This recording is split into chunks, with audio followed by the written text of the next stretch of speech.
Hello दोस्तों, welcome to the channel psycho for you. दोस्तों, मैं हूं संदीप। दोस्तों, आपको पता है कि हमारा एनटीटी से रिलेटेड जो भी सेशन है वो चल रहा था। हमने काफ़ी ज़्यादा सिलेबस को कवर किया है, लेकिन फिर भी कुछ चीज़ें चलो रह गई हैं, मैं मानता हूं, क्योंकि एक तो टाइम की बहुत शॉर्टेज है हमारे पास। लेकिन फिर भी मैं कोशिश कर रहा हूं कि भाई चीज़ें जल्दी जल्दी आपको प्रोवाइड की जाएं। अब आपसे प्रॉमिस किया था कि भाई एमसीक्यू देकर के आने हैं, है ना। सो अब उसी पे काम किया जा रहा है। डेली लगभग 30 के नियर अबाउट या 35 के नियर अबाउट क्वेश्चंस बनाने पड़ते हैं, फाइंड करने पड़ते हैं, है ना। सो कल हमने जो कि क्लास की थी उसमें 31 क्वेश्चंस डिस्कस किए थे प्री नेटल स्टेज से रिलेटेड। तो मुझे लगा कि इसमें अभी और क्वेश्चंस हम ऐड कर सकते हैं, ठीक है। सो आज की वीडियो में हम जो क्वेश्चन स्टार्ट करेंगे वो 32 नंबर से हमारा क्वेश्चन होगा, क्योंकि 31 हमने कल की क्लास में कर लिया था। अगर आपने कल की क्लास नहीं देखी, लास्ट क्लास जो भी हमारी थी उसमें अगर नहीं देखा, तो वो वीडियो आप देख लें। वह वीडियो का पार्ट 3 था एमसीक्यू से रिलेटेड, और यह वीडियो का पार्ट 4 होने वाला है, ठीक है। इसी वीडियो के डिस्क्रिप्शन में जितने भी हमने एमसीक्यू की वीडियोस प्रोवाइड की हैं वो सारे लिंक आपको मिल जाएंगे। तो वहां से आप वो एमसीक्यू जरूर देख लें, क्योंकि कहीं ना कहीं पेपर में जाने से पहले आपको एक अंदाजा जरूर हो जाएगा कि भाई कैसे क्वेश्चंस आपको फेस करने को मिल सकते हैं। फैक्चुअल भी कर रहे हैं, पैडागोजिकल भी कर रहे हैं, साइकोलॉजी से रिलेटेड भी कर रहे हैं, है ना। चीजें हम हर तरीके का टेस्ट आपको मिल रहा होगा। सो हम स्टार्ट करते हैं हमारा क्वेश्चन नंबर 32। सो हमारे पास देखो यहाँ पे कह रहे हैं 32 नंबर क्वेश्चन पे कह रहे हैं कि स्थूल क्रियात्मक कौशलों से संबंधित कुछ स्टेटमेंट्स दी गई हैं। सो उनका जो कि एक एप्रोप्रिएट ऑर्डर है, एक उचित क्रम है, वो क्या है। तो ऑर्डर में आपने चीजों को क्या करना है, यहाँ पे रखना है। देखो ऑप्शंस आपके पास सामने है। सो ऑप्शंस को ऑर्डर में रखना है। फर्स्ट ऑप्शन हमारे पास कह रहे हैं, सॉरी ऑप्शन नहीं है, स्टेटमेंट्स है आपके पास। तो फर्स्ट स्टेटमेंट कह रहे हैं सहारा लेकर के बैठती है, और सेकंड में कह रहे हैं घुटनों के बल चलती है और किसी चीज को पकड़कर खड़ी हो जाती है।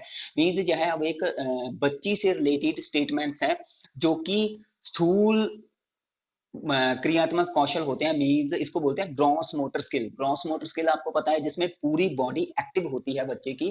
तो जब वह पूरी बॉडी से कोई ना कोई एक्टिविटी करता है उसको ग्रॉस मोटर स्किल में रखा जाता है, जैसे चलना, भागना, दौड़ना, है ना, साइकिल चलाना, स्विमिंग करना, डांसिंग करना, ये सारी चीजें किसमें आ जाती हैं, ये ग्रॉस मोटर स्किल में आ जाती है। तो उससे रिलेटेड कुछ स्टेटमेंट्स हैं, उसको क्रम में रखना है आपने। सो हमारे पास आप स्टेटमेंट्स देख सकते हो। सो इसका जो राइट आंसर आएगा वो हमारे पास आएगा थर्ड ऑप्शन। मींस सबसे पहले हमारे पास जो कि इसमें थर्ड स्टेटमेंट है वो रखेंगे कि जो सिर है, मींस बच्ची का जो हेड होता है वह सेंटर से अपने सेंटर में वह स्थिर रखती है। मींस अपने सिर को स्थिर रखती है और कुछ देर तक एक स्थिति में अपना सिर उठा सकती है। मीन्स सबसे पहले सिर का विकास हो रहा है यहाँ पे ग्रॉस मोटर स्किल में। फिर उसके बाद फर्स्ट की सहारा लेकर के बैठती है। जब वह अपने सिर को बैलेंस करना सीख जाती है उसके बाद बैठना सीख जाती है सहारा लेकर के। फिर आएगा हमारे पास second option, sorry second statement, कि उसके बाद घुटनों के बल चलती है, किसी चीज को पकड़ कर खड़ी हो जाती है। और फोर्थ उसके बाद लास्ट स्टेटमेंट है। तो ये इसका क्रम है, पहले थर्ड, फिर फर्स्ट, फिर सेकंड, फिर फोर्थ, ठीक है। फोर्थ स्टेटमेंट आप पढ़ सकते हो। तो ये इसका इस तरीके का क्वेश्चन भी आपको मिल सकता है ग्रॉस मोटर स्किल से। सो ग्रॉस मोटर स्किल को अच्छे से डिस्कस कर जाना। हमारे पास क्वेश्चन नंबर 33 है। इसमें कह रहे हैं निम्न में से कौन सा कथन सूक्ष्म क्रियात्मक कौशलों से संबंधित नहीं है। तो मैं बार बार कहता हूं कि नहीं है को जरूर देख लिया करें। अगर आपने नॉट वर्ड को अच्छे से नहीं पढ़ा, कहीं ना कहीं क्वेश्चन में इस चीज को मिस कर दी, तो आप क्वेश्चन पूरा गलत कराओगे। तो यहाँ पे ना जो फाइन मोटर स्किल है, अब उससे रिलेटेड क्वेश्चन आया हुआ है। तो कहा गया है कि उससे रिलेटेड कुछ हमारे पास ऑप्शन दिए गए हैं। सो उसमें कौन सा ऑप्शन हम नहीं रखेंगे। चीजों को होल्ड करना और उन्हें एक हाथ से दूसरे हाथ में लेना। फर्स्ट ऑप्शन, क्या यह फाइन मोटर स्किल में आ सकता है, यह जो स्किल है उसका चीजों को होल्ड करना। सेकंड में कह रहे हैं बच्चों का घुटनों के बल चलना। थर्ड में कह रहे हैं उंगलियां और अंगूठे के प्रयोग से छोटी चीजों को उठाना। और फोर्थ में कह रहे हैं पेंसिल को अपनी पूरी मुट्ठी से क्या करना, पकड़ना। तो बच्चे पेंसिल को अपनी पूरी मुट्ठी से जब होल्ड करते हैं तो यह भी एक फाइन मोटर स्किल है। जो हमारे पास थर्ड है उंगलियों और अंगूठे के प्रयोग से छोटी चीजों को होल्ड करना, तो यह यह भी एक फाइन मोटर स्किल है। और चीजों को पकड़ना है ना, इस मीन्स यहाँ पे भी होल्ड करना आ रहा है और एक हाथ से दूसरे हाथ में चीजें जब ले रहे हैं, है ना, तो यह भी फाइन मोटर स्किल है। सो इसका जो राइट आंसर आएगा वो आएगा बच्चों का घुटनों के बल चलना, means second option fine motor का स्किल, फाइन मोटर का एग्जाम्पल न होकर के ग्रॉस मोटर का एग्जाम्पल होता है। सो इसका राइट आंसर हमारे पास सेकंड होगा। आगे क्वेश्चन नंबर 34 में कह रहे हैं किस अवस्था तक बच्चे की दृष्टि एवं श्रवण इंद्रियां, मीन्स उसका जो आई है और ईयर है, ठीक है, इसका जो स्किल है ये अच्छे तरीके से विकसित हो जाता है। ठीक है, सो मीन्स उसे प्रॉपर तरीके से सुनाई देने लग जाता है और अच्छे तरीके से दिखने लग जाता है। सो यह किस एज में होता है? सो इसका राइट आंसर है हमारे पास ऑप्शन 3, 8 और 9 ईयर तक। ठीक है, मीन्स जहाँ 8 या 9 वर्ष तक बच्चा अपनी पूरे तरीके से आंखों और कानों पर जो भी एबिलिटी है, योग्यता है, वह विकसित हो जाती है उसके देखने और सुनने की। 35 क्वेश्चन में कह रहे हैं किस अवस्था में बालकों में नई खोज करने और घूमने की प्रवृत्ति बहुत अधिक बढ़ती है? किस अवस्था में? सो हमारे पास इन्फेंसी पीरियड में या लेटर चाइल्डहुड में, एडोलसेंस में या प्री चाइल्डहुड में? सो इसका राइट आंसर है हमारे पास ऑप्शन सेकंड, लेटर चाइल्डहुड है जो उत्तर बाल्यावस्था। इस अवस्था में जो बच्चे की प्रवृत्ति होती है खोज करने की, यह बहुत ज्यादा बढ़ जाती है। 36 क्वेश्चन में कह रहे हैं व्यक्तिगत भिन्नताएं जो है वह पाई जाती है, मीन्स जो इंडिविजुअल डिफरेंसेस है वह किस में पाई जाती हैं? इंटेलिजेंसी लेवल में, एटीट्यूड्स में, मोटर एबिलिटीज में, या all of the above? So simple question है। देखो भाई, इंडिविजुअल डिफरेंसेस का कॉन्सेप्ट गॉल्टन ने दिया था। तो उसका मानना था कि भाई सभी बच्चे जो कि किसी भी संस्कृति से हो, कल्चर से हो, कोई भी फैमिली बैकग्राउंड हो, किसी भी तरीके का हो, मीन्स कोई किसी भी देश का हो, सो उसमें जो इंडिविजुअल डिफरेंसेस हैं वो पाए जाते हैं। अगर आप और अपने भाई की भी बात करो, अपनी सिस्टर की बात करो, तो उसमें भी इंडिविजुअल डिफरेंसेस पाए जाएंगे। रुचियां अलग होती हैं सभी की, सभी का जो विकसित होना होता है वो अलग होता है। इंटेलिजेंसी के लेवल में भी वो अलग होते हैं, कोई ज्यादा होशियार होता है, कोई कम होशियार होता है ना। सो ये चीजें क्या है, इंडिविजुअल डिफरेंसेस में ही आती हैं। सो इसका राइट आंसर आएगा all of the above, means intelligency level में भी इंडिविजुअल डिफरेंसेस पाए जाते हैं, सभी में अंतर होता है। और एटीट्यूड्स, किसी का नजरिया किसी को देखने का अलग होता है, किसी को देखने का अलग होता है ना, किसी का नजरिया अलग होता है। सो एटीट्यूड से का मतलब है नजरिया, मीन्स हम चीजों को किस वे से देखते हैं। ठीक है, उसके बाद जो मोटर एबिलिटीज हैं तो इसका भी इसमें भी डिफरेंसेस पाए जाते हैं सभी में। उसके बाद हमारे पास क्वेश्चन नंबर 37 है, कह रहे हैं एक बच्चा जो कि एक विशेषता जैसे मौखिक क्षमता की बात की गई है, स्पीकिंग जो एबिलिटी है, योग्यता है, उसकी बात की गई है। सो कह रहे हैं उसमें वह क्या है, उच्च है और निम्न है। ठीक है, सो कह रहे हैं कि यह जो स्टेटमेंट है कि वह उच्च है और निम्न है और आगे भी मीन्स यह वह उसी तरीके का रहेगा। सो यह जो स्टेटमेंट है किसके महत्व पर जोर देती है? मीन्स अर्ली एक्सपीरियंस पर, इन्वायरमेंट पर, या हेरिडिटी पर, या बोथ हेरिडिटी और इन्वायरमेंट पर? सो यह हेरिडिटी और इन्वायरमेंट से रिलेटेड क्वेश्चन आया हुआ है। सो आपको पता है कि जब हमने विकास को प्रभावित करने वाले कारक किए थे तो उसमें दो ही कारक इंपॉर्टेंट हैं। मैंने आपको बताया था कि भाई एक तो इन्वायरमेंट, एक हेरिडिटी, ये दोनों चीजें आप याद रखना कि इन्वायरमेंट में सारी चीजें आ जाती हैं, उसकी फैमिली, उसका समाज, उसका स्कूल, उसका मीन्स कल्चर, उसकी उसकी कास्ट, उसका रंग, उसका गुण, जो भी उसके विश्वास हैं, जो भी वह धर्म है, ये सारी चीजें समाज से सॉरी इन्वायरमेंट से रिलेट करती है। और इन्वायरमेंट में चाहे वो इन्वायरमेंट फिजिकली हो, चाहे वो मीन्स भौतिक हो, चाहे वह सोशली हो। ठीक है, सो भौतिकी में कैसी चीजें आ जाती हैं, इन्वायरमेंट की जलवायु, जलवायु आ जाती है, जहाँ उसका मीन्स किस तरीके का वेदर है ना, ये भी चीजें प्रभावित करती हैं। और हेरिडिटी आपको पता है कि भाई जो अनुवंशिकता है वो भी प्रभावित करती है ना, तो दोनों चीजें प्रभावित करती है। सो यहाँ पे उसी से रिलेट यह क्वेश्चन आया हुआ था। सो इसका फोर्थ ऑप्शन राइट होगा। क्वेश्चन नंबर 38 में कह रहे हैं कि स्टार्टिंग में एक बच्चा अपनी पूरी हथेली का प्रयोग करके वस्तुओं को पकड़ता है। धीरे धीरे कह रहे हैं वृद्धि और विकास के रूप में बच्चा उंगलियों और अंगूठे का उपयोग वस्तु को पकड़ने के लिए करता है। सो इस प्रकार की प्रगति है। तो यह जो प्रोग्रेस हो रही है बच्चों में कि स्टार्टिंग में तो वह अपनी मीन्स किसी वस्तु को पूरी हथेली का प्रयोग करके पकड़ता है इस तरीके से, लेकिन उसके बाद वह अपनी उंगलियों से चीजों को पकड़ता है, अपनी उंगलियों से, ठीक है। सो इसका मतलब क्या है? सो यह सिफेलोकॉडल है, या यह प्रॉक्सिमोडिस्टल है, या यह कह रहे हैं व्यापक से विशिष्ट प्रगति है, means mass to specific action, ठीक है। या यह रैंडम प्रोग्रेशन। देखो रैंडम प्रोग्रेशन तो बिल्कुल भी आपने नहीं रखनी है, इसको तो गलत करना है।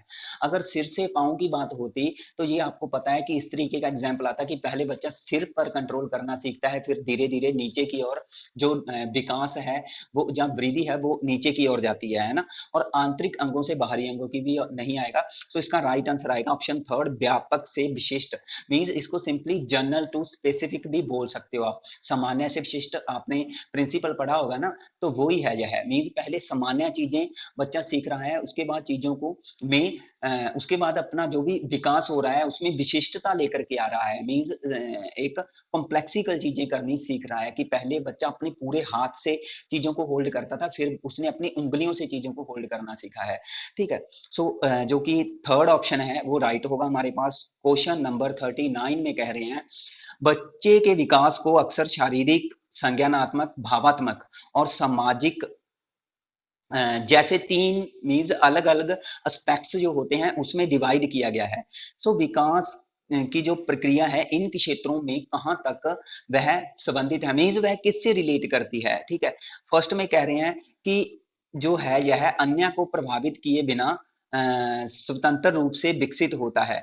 मीन्स जो विकास है वह दूसरों को प्रभावित किए बिना स्वतंत्र रूप से चलता है। मीन्स चीजों को प्रभावित ही नहीं करता। दूसरों का क्या मतलब है? दूसरों का यहाँ पे है कि जो विकास चल रहा है वो एक पहलू को, जो विकास में पहलू आ जाते हैं, एस्पेक्ट्स आ जाते हैं, जो भी हमने यहाँ पे क्वेश्चन में बात की है ना, संज्ञानात्मक means cognitive development, physical development, emotions और सोशल डेवलपमेंट है ना। सो ये एक पहलू है, तो कह रहे हैं इसको यह प्रभावित किए बिना, तो प्रभावित तो करता है। अगर बच्चे का फिजिकल डेवलपमेंट सही तरीके से नहीं हो रहा तो कहीं ना कहीं जो मेंटल डेवलपमेंट है वो भी कहीं ना कहीं पीछे हो जाएगा, पिछड़ जाएगा, है ना। सो ये चीजें क्या है, प्रभावित करती हैं। सो फर्स्ट ऑप्शन इसको आप नहीं रखोगे। उसके बाद हमारे पास सेकंड में कह रहे हैं कि यह एक एकीकृत और समग्र प्रकार में विकसित होता है। मीन्स एकीकृत, इंटीग्रेटेड तरीके से, और होलिस्टिक तरीके से। होलिस्टिक मीन्स पूरे पूर्ण रूप से विकास होना, और एकीकरण मीन्स जब भी विकास हो रहा है तो उसमें एकीकृत आ रहा है, चीजों का इंटीग्रेशन हो रहा है। जैसे कि हमने पीछे ये क्वेश्चन डिस्कस किया था ना, कि पहले अपनी पूरी हथेली से चीजों को होल्ड करना, फिर उंगलियों से होल्ड करना। अब जो भी वृद्धि है या जो भी एबिलिटी है वो उंगलियों में आ गई है। मीन्स अब वह इंटीग्रेटेड हो रही हैं चीजें, ठीक है। सो ये कहीं ना कहीं इसका राइट आंसर हो सकता है। लेकिन हम थर्ड देख लेते हैं। देखो आंशिक रूप से विकसित, तो आंशिक का तो इसमें कोई रोल ही नहीं है। और बेतरतीब का मतलब होता है कि भाई बेतरतीब मतलब कि सिस्टमैटिकल तरीके से नहीं हो रही चीजें, तो यह भी हम नहीं लेंगे। सो इसका जो राइट आंसर आएगा ऑप्शन 2, ठीक है, development in an integrated and holistic fashion, ठीक है। सो इस तरीके से जो विकास है वो हमारा चलता है। क्वेश्चन नंबर 14 में कह रहे हैं निम्न में से कौन सा कथन विकास के संबंध में सही नहीं है। अब यह भी डेवलपमेंट से रिलेटेड यहाँ पे क्वेश्चन आया है कि कौन सी स्टेटमेंट उससे रिलेट नहीं करती। तो कह रहे हैं कि विकास प्रतिमानों की कुछ निश्चित विशेषताओं की भविष्यवाणी की जा सकती है। देखो यहाँ पे कह रहे हैं विकास प्रतिमानों की कुछ निश्चित विशेषताओं की, कि कुछ विशेषताओं की भविष्यवाणी की जा सकती है। उसके बाद कह रहे हैं विकास में प्रेडिक्टेबिलिटी, प्रेडिक्शन का जो प्रिंसिपल आपने पढ़ा होगा, है ना। सो उससे तो यह रिलेट करता है, इसलिए हमने लेना है कि विकास से संबंधित नहीं है, हमने नहीं है वाला लेना है। तो इसलिए भविष्यवाणी हम कर सकते हैं, फर्स्ट ऑप्शन राइट है। मींस हमने नहीं है अकॉर्डिंग, इसमें जो गलत ऑप्शन होगा उसको एज अ राइट आंसर रखना है। सो सेकंड में कह रहे हैं विकास के उद्देश्य, वंशानुगत और संभाव्य क्षमता। मीन्स यहाँ पे जो विकास है उसमें हम जो भी एक उद्देश्य तो होता है ना, और हेरिडिटी का भी रोल यहाँ पे रहता है। और जितना पॉसिबल हो सके उतना मीन्स जो भी जितना पॉसिबल है उतनी एबिलिटी विकास में आती है ना। सो ये भी कहीं ना कहीं विकास में है। और थर्ड में कह रहे हैं विकास के विभिन्न क्षेत्रों में संभाव्य खतरे नहीं होते। तो यदि आपने डेवलपमेंट से रिलेटेड हमने सेकंड पार्ट किया था development and its principle means उसमें हमने कुछ एमसीक्यू किए थे। तो उसमें एक क्वेश्चन आया था, अगर आपको याद होगा, कि विकास में अगर उसके एस्पेक्ट्स की बात करें तो जहाँ सॉरी उसके अवस्थाओं की बात करें, इन्फेंसी पीरियड और early childhood, letter childhood, adolescence, है ना। तो हर अवस्था में खतरे पाए जाते हैं, लेकिन यहाँ पे कहा है कि खतरे नहीं होते। सो यह कहीं ना कहीं गलत है और इसको ही हम एज अ राइट आंसर रखेंगे। सो होप के यह आपको समझ आ गया होगा क्वेश्चन। और फोर्थ भी इसका मीन्स विकास, प्रारंभिक विकास के बाद विकास से अधिक महत्व मीन्स विकास चाहे कैसा भी हो, प्रारंभिक हो बाद का हो, तो वह महत्वपूर्ण ही होता है। सो यह भी बात सही है। इसके बाद हमारे पास क्वेश्चन नंबर है 41। जो हमारे पास 40 था, इसका राइट आंसर हमने थर्ड रखा है, ठीक है। 41 में कह रहे हैं निम्न में से कौन सी विशेषता परिपक्वता को अधिगम से अलग करती है। अब मैच्योरिटी और लर्निंग, तो अगर आपको मैच्योरिटी और लर्निंग के बारे में नहीं पता तो लर्निंग से रिलेटेड वीडियो जरूर देख लेना, क्योंकि मैच्योरिटी और लर्निंग एक दूसरे पर डिपेंडेंट होते हुए भी उनका कुछ उनमें कुछ डिफरेंस जरूर पाया जाता है, ठीक है। मीन्स लर्निंग के लिए मैच्योरिटी का होना जरूरी है, लेकिन लर्निंग को माना जाता है कि व्यवहारों में परिवर्तन, लेकिन मैच्योरिटी के कारण भी व्यवहारों में परिवर्तन आते हैं। सो बहुत सारी चीजें ऐसी होती है जो लर्निंग की वजह से नहीं आई होती, जस्ट मैच्योरिटी की वजह से आई होती है। इसलिए यहाँ पे जैसे कि अगर मैं बात करूं चलना सीखना, सो बच्चे में चलना सीखना जब वह मैच्योर होता है तो उसमें आ ही जाता है, चाहे उसको चलने की प्रैक्टिस करवाओ या ना करवाओ, ठीक है। सो चलना सीखना कभी भी मैच्योरिटी में नहीं आता, यह सॉरी लर्निंग में नहीं आता, यह मैच्योरिटी में आता है। लेकिन अगर मैं साइकिल चलाना सीखना की बात करूं, सो साइकिल चलाना मैच्योरिटी की बजाय लर्निंग में आता है, ठीक है। सो उसी से रिलेटेड यहाँ पे कुछ स्टेटमेंट्स दी गई हैं, तो वह कौन सी स्टेटमेंट्स अलग करती है मैच्योरिटी को लर्निंग से। यह एक स्वाभाविक प्रक्रिया है, तो दोनों ही मीन्स नेचुरल प्रोसेस हैं। ये हमें पता है कि ऑटोमेटिकली तरीके से चीजें हम सीख भी जाते हैं और कुछ ना कुछ चीजें हमें सीखनी भी पड़ती है। उसके बाद कह रहे हैं यह अभ्यास पर निर्भर करती है। सो लर्निंग तो अभ्यास पर निर्भर करती है, ये चीज हम मान लेते हैं, लेकिन कहीं ना कहीं मैच्योरिटी है वो अभ्यास पर निर्भर नहीं करती। मैच्योरिटी डिपेंड करती है बच्चे की हम कितनी केयर करते हैं, बच्चे का जो खान पान है और रहन सहन है वो किस तरीके से किया जा रहा है, ठीक है। सो पेरेंट्स द्वारा बच्चे का कितना ख्याल रखा जा रहा है, उसके उसका जो भी उसका न्यूट्रिएंट्स है उसको प्रॉपर तरीके से पौष्टिक तत्व मिल रहे हैं, तो फिर कहीं ना कहीं वह मैच्योर होगा। मीन्स वह शारीरिक रूप से भी और मानसिक रूप से भी, संवेगात्मक रूप से भी और सामाजिक रूप से भी, ठीक है। सो मैच्योरिटी के लिए अभ्यास की जरूरत नहीं होती, इसलिए ये चीज इसको अलग करती है। So as a right answer हम सेकंड रखेंगे। थर्ड में कह रहे हैं यह प्रेरकों पर निर्भर करती है, तो ये भी बात है, प्रेरक यहाँ पे स्टिमुलस का काम कर रहे हैं। मींस स्टिमुलस के बेस पे मैच्योरिटी भी आती है और लर्निंग भी होती है। ऐसे ही चाहे जीवन भर चलने वाली प्रोसेस है, तो लर्निंग भी लगातार कंटिन्यूसली बर्थ टू मृत्यु तक चलती रहती है और मैच्योरिटी भी मृत्यु तक चलती रहती है, ठीक है। क्वेश्चन नंबर 42 में कह रहे हैं अनुवंशिकता की इकाई the unit of heredity is, तो कौन सा यूनिट है हेरिडिटी का, ये आपको पता है, जीन्स इसका राइट आंसर है। लास्ट वीडियो में भी हमने यह इस तरीके का क्वेश्चन किया था। 43 में अगर बात करें, कह रहे हैं कौन सा सूक्ष्म क्रियात्मक कौशल का उदाहरण है। मीन्स अब सूक्ष्म क्रियात्मक कौशल हमने पीछे भी डिस्कस किया था, फाइन मोटर स्किल, जिसमें पूरी बॉडी भाग न लेकर के जस्ट बॉडी के कुछ पार्ट भाग लेते हैं। जैसे कि एक बच्चा बैठ करके पेंटिंग कर रहा है, ड्राइंग कर रहा है, लिख रहा है, जहां कोई मोती पिरोना हो गया, मेहंदी लगाना हो गया, है ना। सो ऐसी चीजें किसमें आती हैं। एक बच्चा ब्लॉक से खेल रहा है, लकड़ी के ब्लॉक्स हैं उससे खेल रहा है, ठीक है। सो ये क्या है, सारी कैरम बोर्ड खेलना हम इसमें ले सकते हैं। घर पे कुछ ऐसी बच्चा खिलौनों के साथ खेल रहा है, तो वो भी एक फाइन मोटर स्किल में आता है, ठीक है। सो ऐसी चीजें हम जब बैठ करके जहां अपनी पूरी बॉडी रेस्ट में होती है, सो जस्ट अपने हाथ और पांव वगैरह काम करते हैं, तो उसको हम फाइन मोटर स्किल में रखते हैं, उस तरीके के एग्जाम्पल को।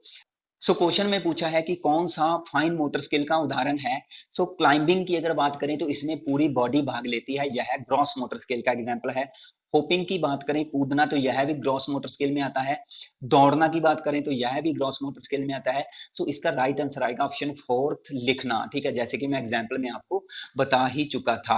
आगे क्वेश्चन 44 की बात करें, कह रहे हैं किशोरावस्था में एक बच्चे के उचित विकास के लिए जो पेरेंट्स हैं और टीचर हैं उसको वे निम्न कार्य कर सकते हैं। मीन्स कुछ फॉलोइंग उनके द्वारा कुछ टास्क हैं, वर्क हैं, वो कर सकते हैं, और निम्न में से वह कौन सा कार्य उसको करना चाहिए। कह रहे हैं लिंग शिक्षा का उचित ज्ञान, means rendering proper gender education. अच्छे तरीके से उनको जेंडर एजुकेशन का ज्ञान होना चाहिए।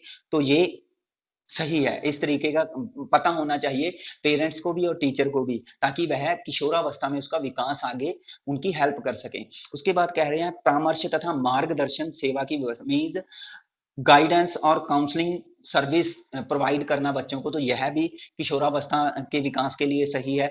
उसके बाद कह रहे हैं एप्रोप्रिएट जो वातावरण है, एक सूटेबल इन्वायरमेंट है, उसको प्रोवाइड करना, तो ये भी सही है, इसलिए इसका fourth is the right answer. आगे 45 में कह रहे हैं व्यक्तिगत विभिन्नताओं का सम्मान करते समय, मीन्स अब यह भी इंडिविजुअल डिफरेंसेस से क्वेश्चन आया हुआ है। मीन्स कैसे एक टीचर को इंडिविजुअल डिफरेंसेस के बारे में अगर उसे पता है तो उससे क्या आशा नहीं की जा सकती। अब इसमें 3 ऑप्शन ऐसे आएंगे जो सही होंगे, लेकिन हमने कौन सा लेना है कि जो गलत ऑप्शन है, क्योंकि इसमें कहा है कि उस टीचर से अगर वह इंडिविजुअल डिफरेंसेस के बारे में जानता है, उसे अच्छे से नॉलेज है, तो उससे हम किस तरीके की उम्मीद नहीं रख सकते। तो इस तरीके का पजल करने वाला क्वेश्चन आ सकता है। तो इसमें कह रहे हैं कि योग्यता के अनुसार समूह में विभक्त करना। सो अगर वह बच्चों की एबिलिटीज के अकॉर्डिंग उसको ग्रुप में डिवाइड कर रहा है, तो यह तो इंडिविजुअल डिफरेंसेस का उसे ज्ञान है। ठीक है, लेकिन हमने उसके मान लो कि उसे ज्ञान नहीं है, तो उसके अकॉर्डिंग ऑप्शन रखना है। सो यह तो हम गलत ऑप्शन नहीं रखेंगे, क्योंकि हमने गलत ऑप्शन को एज अ राइट आंसर रखना है। ठीक है, सो यह तो सही है कि उसे इंडिविजुअल डिफरेंसेस का ज्ञान है, इसलिए यह तो आशा की जा सकती है, लेकिन हमने क्वेश्चन में आंसर कौन सा चूज करना है, आशा नहीं की जा सकती।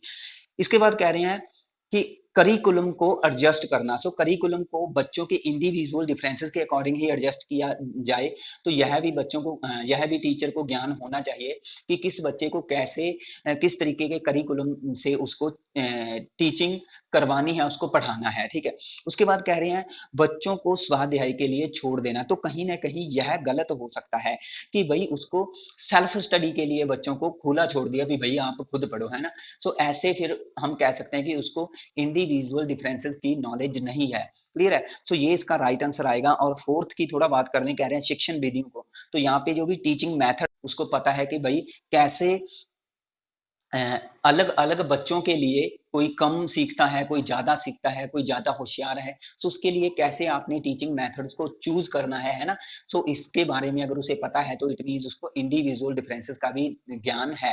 क्लियर है, सो थर्ड इसका राइट आंसर आएगा।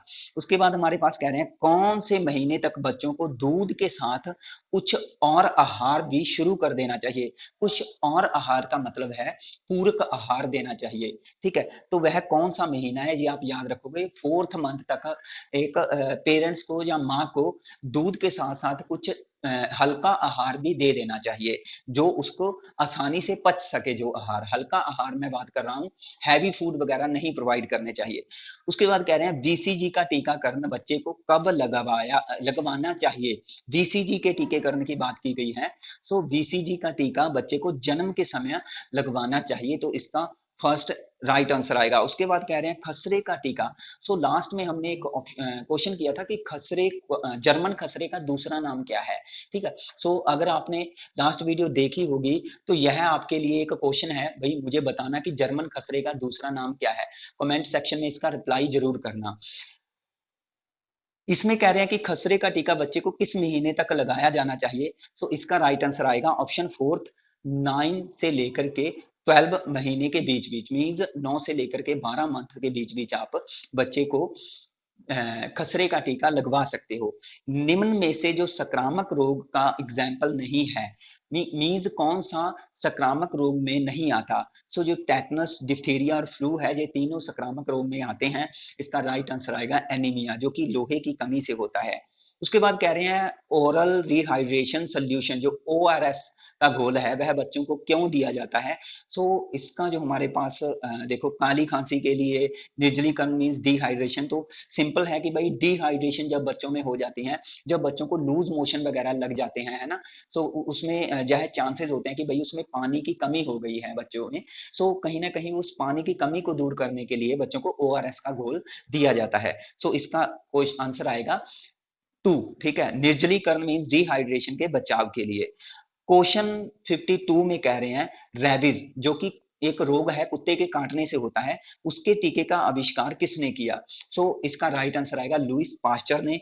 आगे क्वेश्चन 53 में कह रहे हैं कि जो निम्न में से किसने बताया कि मलेरिया मच्छर के काटने से होता है। रॉबर्ट कोच ने, लुईस पास्चर ने, लेब्रन ने और रोनाल्ड रॉस ने। सो इसका राइट आंसर आएगा हमारे पास ऑप्शन 4, रोनाल्ड रॉस ने। सो रोनाल्ड रॉस ने यह पुष्टि की थी कि भाई जो मलेरिया है वह मच्छर के काटने से फैलता है। उसके बाद कह रहे हैं कि भाई 55 में जो टेटनस है, इसके कारण मुख्य रूप से कौन सा जो हमारा ऑर्गन है, अंग है, वो उस पर यह इफेक्ट करता है टेटनस। तो इसका राइट आंसर आएगा हमारे पास ऑप्शन फर्स्ट, तंत्रिका तंत्र, नर्वस सिस्टम पर जो टेटनस का बुरा असर पड़ता है। ठीक है, इसके बाद हमारे पास क्वेश्चन हमारा लास्ट है 56 नंबर क्वेश्चन। कह रहे हैं निम्न कथनों में से कौन सा कथन गलत है। मीन्स कुछ स्टेटमेंट्स दी गई हैं, कौन सी स्टेटमेंट्स जहाँ पे हमारे पास गलत हैं। कह रहे हैं 1 से 1.5 वर्ष की उम्र तक बच्चों को स्तनपान कराना चाहिए, लगभग 1.5 साल तक बच्चों को दूध पिलाना चाहिए। तो यह बात बिल्कुल सही है। हमने कौन सी लेनी है, गलत। गलत को एज अ राइट आंसर रखना है। जब सेकंड में कह रहे हैं जब बच्चे 4 महीने के हो जाएं तो उन्हें पूरक आहार देना चाहिए। पीछे हम इस तरीके का क्वेश्चन डिस्कस करके आए हैं कि बच्चे को दूध के साथ मीन्स एक हल्का आहार देना चाहिए, तो वो पूरक आहार ही है मीन्स 4 महीने तक। यह भी बात बिल्कुल सही है। उसके बाद कह रहे हैं क्वेश्चन थर्ड ऑप्शन में DPT और BCG का टीका और पोलियो की पहली खुराक 5 महीने की उम्र में दी जानी चाहिए। तो यह हमारे पास ऑप्शन गलत है। BCG और DPT और पोलियो की खुराक है जो, देखो BCG का टीका तो हमने जन्म के समय ही किया था, लेकिन यहाँ पे कह रहे हैं 5 महीने की उम्र तक, है ना। सो BCG का तो जन्म से, और DPT का टीका है जो वो 1 से 1.5 महीने तक, उसके बाद 2 से 2.5 महीने तक, और 3 से 3.5 महीने के बीच बीच कब भी वह लगवा सकते हो आप। ठीक है, और पोलियो की खुराक भी आप लगवा सकते हो। उसके बाद फोर्थ में कह रहे हैं तो तीसरा इसका मीन्स राइट आंसर है। उसके बाद फोर्थ में देखा कह रहे हैं अतिसार के समय निर्जलीकरण मीन्स डिहाइड्रेशन को रोकने के लिए बच्चों को उबले हुए पानी और चीनी और नमक का घोल दिया। तो यह भी बात बिल्कुल सही है, चीनी और नमक का घोल, उबले पानी में चीनी और नमक का घोल दिया जाना चाहिए, जो कि ORS का घोल है। सो यह हमारे कुछ क्वेश्चन थे, 56 हमने क्वेश्चन किए हैं। ठीक है, यह वीडियो का फोर्थ पार्ट था। अगर वीडियो आपको अच्छी लगी प्लीज इसको लाइक जरूर करें, और हमारे चैनल को सब्सक्राइब करें, बेल आइकन को जरूर प्रेस करें। कुछ ऐसी चीजें जो हमारे स्पेसिफिक टॉपिक हैं जो रह गए हैं, मैं उस पर काम कर रहा हूँ, उसको राइट कर रहा हूँ, नोट्स बना रहा हूँ। सो जब भी नोट्स प्रिपेयर हो जाएंगे उसकी एक वीडियो हम आपको प्रोवाइड कर देंगे। सो मिलते हैं कल की क्लास में। Thanks for watching. Click on the give icon to subscribe us. Please subscribe us for more updates. Click on the give icon to subscribe us. Please subscribe us.